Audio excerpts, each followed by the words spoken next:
Fan de Ludo, bienvenue au Renard Ludique. Allez, installez-vous confortablement et aujourd'hui je vous propose de visiter des planètes inconnues et ce avec le jeu Planet Unknown. Ici on va être sur un jeu de placement de tuiles où vous allez devoir développer votre planète, ça va être pour 1 à 6 joueurs et vous serez sur des parties d'environ 45 minutes, 1 heure. Et comme à mon habitude, après les explications des règles, je vais vous proposer un tour de jeu, histoire de mettre tout ça en application. Alors rien que pour ça, n'hésitez pas à vous abonner, laissez un petit pouce bleu, car tout ça permet de soutenir grandement la chaîne. Et sur ce, c'est parti. Alors concernant la mise en place, vous poserez la station spatiale au centre de la table. Vous prendrez chacun une planète ainsi qu'une corporation. Pour vos premières parties, vous pourrez prendre la planète et la corporation universelle. Il faut savoir que les autres sont asymétriques. Vous prendrez également 2 indicateurs de dépôt pour représenter votre couleur et 5 cubes ressources que vous allez placer en bas de chacune des pistes. Vous devrez placer les 6 modules de survie sur votre planète et vous placerez l'un de vos indicateurs de dépôt en face d'un dépôt de la station spatiale. Pour chacun des rangs de cartes CIV, vous piocherez autant de cartes qu'il y a de joueurs plus 1. Enfin, en fonction du nombre de joueurs, vous allez distribuer les cartes objectifs que vous placerez entre chaque joueur. Et après avoir déterminé un premier joueur, vous êtes prêt à démarrer la partie.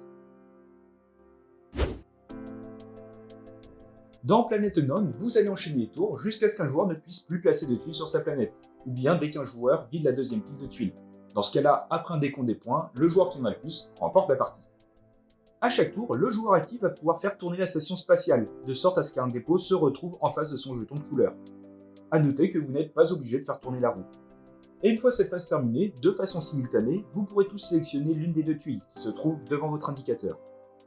Cette tuile, vous allez la poser sur votre planète, mais bien sûr, il y aura quelques contraintes. La première doit recouvrir au moins une case de la périphérie de votre planète. Et les tuiles suivantes devront être adjacentes orthogonalement à au moins une autre tuile. Bien sûr, vous ne pourrez pas recouvrir d'autres tuiles et elles ne pourront pas se retrouver en dehors de votre planète. A noter que vous pouvez très bien recouvrir un module de survie ou un rover. Dans ce cas-là, il sera détruit et retiré du jeu. Chaque tuile que vous allez poser est divisée en 2 terrains de couleurs différentes. Une fois que vous aurez placé votre tuile, vous avancerez les cubes ressources associés à la couleur d'un échelon. Et attention, vous avez une couleur qui est la ressource énergie et qui n'est associée à aucune piste. Lorsqu'une tuile avec cette couleur est placée, vous pourrez soit avancer le cube de l'autre ressource, donc l'autre couleur de votre tuile, ou bien avancer le cube ressource d'un terrain orthogonalement adjacent à la zone d'énergie. Et si votre tuile possède un symbole de météorite, vous allez en placer un sur l'icône. On verra par la suite comment les retirer au risque de ne pas comptabiliser certains points de victoire. Et dès que tous les joueurs ont placé leurs tuiles et augmenté sur les pistes adéquates, vous allez changer de premier joueur et vous allez démarrer un nouveau tour. Maintenant que vous avez tout ça en tête, regardons plus en détail votre corporation et les différentes pistes. À chaque fois que vous allez avancer sur l'une d'elles, vous allez si possible gagner le bonus indiqué. Vous aurez les médailles qui représentent les points de victoire en fin de partie, donc vous gagnerez la valeur de la médaille la plus haute atteinte. Vous aurez également parfois des bonus de synergie qui sont immédiatement gagnés, qui vous permettent d'avancer d'un cran le cube de votre choix tout en récupérant l'éventuel bonus. Et bien sûr, chaque piste a sa petite mécanique. Vous avez la piste CIV qui va vous permettre d'obtenir ces fameuses cartes CIV. Lorsque vous avancez votre cube sur un palier, vous allez prendre toutes les cartes du rang associées et vous allez choisir l'une d'elles. Si l'effet est immédiat, vous gagnerez de suite les récompenses. Sinon, vous conserverez vos cartes secrètes jusqu'à la fin de la partie.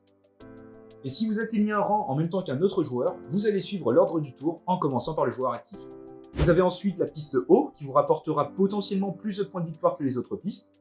Par contre, pour progresser d'un cran sur celle-ci, au moins une case de votre tuile doit recouvrir une case de votre planète. Dans le cas contraire, vous ne progresserez pas sur cette piste. Piste suivante avec la piste biomasse. Lorsque vous avancez votre cube sur un palier biomasse, vous allez prendre un bloc que vous allez placer immédiatement sur votre planète. La piste rover, où lorsque vous avancez pour la première fois, vous pourrez placer un rover sur n'importe quelle case de votre dernière tuile placée. Vous pouvez très bien placer votre rover directement sur une météorite pour la récupérer.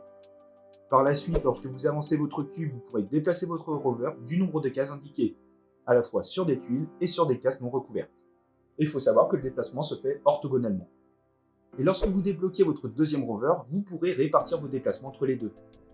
Enfin, lorsqu'un rover passe ou s'arrête sur une météorite ou un module de survie, vous allez le récupérer et le placer sur votre plateau. Et pour rappel, une tuile qui vient recouvrir un rover le détruit. Enfin, dernière piste avec la technologie. Lorsque vous allez avancer votre cube sur un palier de technologie, vous allez débloquer un pouvoir pour la partie.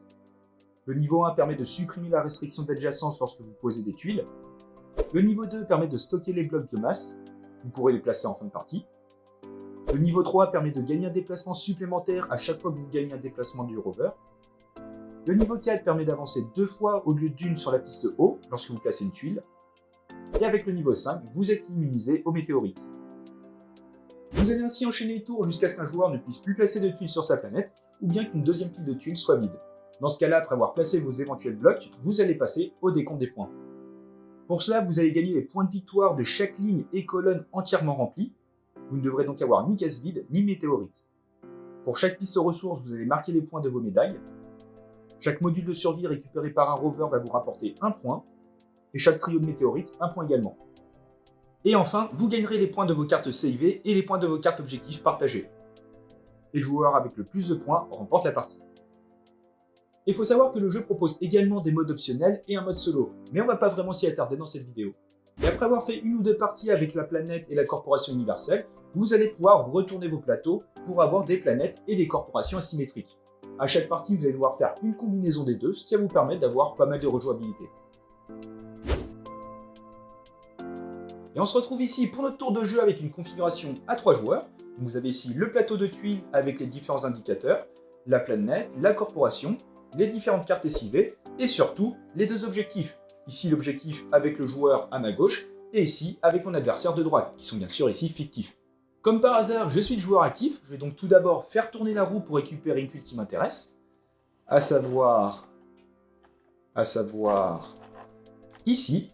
Je vais donc placer un axe en face de mon indicateur et de façon simultanée, tous les joueurs vont récupérer une tuile du plateau. Je vais donc récupérer la tuile qui m'intéressait et je vais la positionner sur ma planète.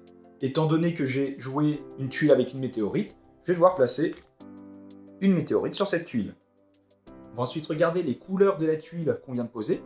Alors on a tout d'abord la ressource énergie qui permet de copier une couleur adjacente ou bien l'autre couleur de la tuile.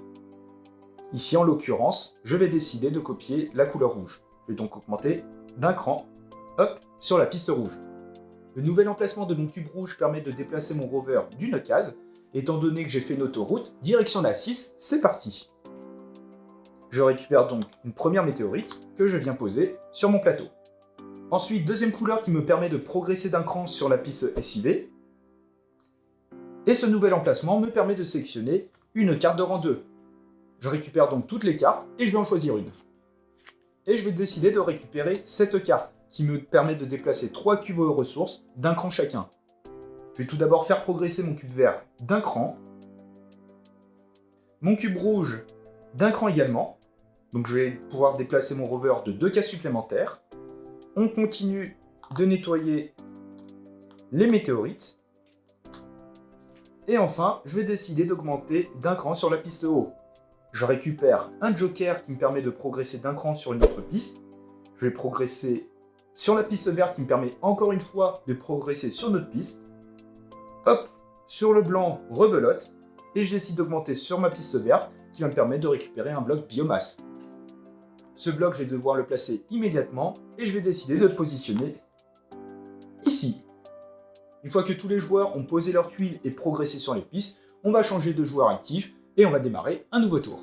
Donc durant votre tour, il faudra à la fois faire attention aux différentes figures des tuiles afin d'optimiser le placement sur votre planète. Vous devrez faire attention aux couleurs pour progresser sur les pistes afin de comboter. Et vous devrez faire attention aux objectifs. Ici en l'occurrence, je vais devoir avoir plus de cases bleues que le joueur qui se trouve à ma gauche pour marquer 5 points. En cas d'égalité, je vais remporter 2 points. Et ici, il faudra que je récupère plus de modules de survie que mon adversaire de droite. Donc le tout combiné, il y aura tout de même un peu de réflexion. Et encore une fois, après quelques parties, vous allez pouvoir récupérer des planètes et des corporations asymétriques, histoire de ramener un peu de nouveauté.